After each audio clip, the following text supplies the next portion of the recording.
In WhatsApp, when you're sending video, if you want to crop that video, you can do that. In this video, we'll be telling about how to crop any video in WhatsApp before sending. For this, open WhatsApp application. After opening WhatsApp, select the contact to which you want to send video. For example, I'm selecting this contact. After that, select the video. To select video, what you need to do is either you can click on this pin like button. When you are clicking on that, you can see two options. One is camera and one is gallery.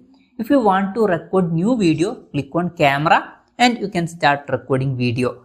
Or if you want to select from your gallery, click on gallery option, and when you are clicking on that, you will reach your gallery. From gallery, select the video. Or here you can see one camera button. Click on this camera button. When you are clicking on that, you will reach a page like this.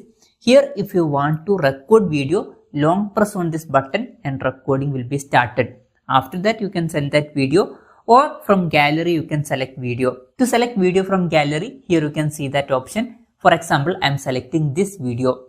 After selecting that video, if you want to crop this video, here you can see option to crop. Here you can see starting and ending position. If you want to change that starting and ending position, you can do that. For example, I am keeping it here, and from here also if you want to crop this, you can do that. I am keeping it here. Anyways, after that cropping is completed, we want to send this video. For that, click on this send button. When you are clicking on that, that video will be sent. So this way you can easily crop any video before sending in WhatsApp. Hope this video was helpful for you. If you find it helpful, consider subscribing. See you in the next video.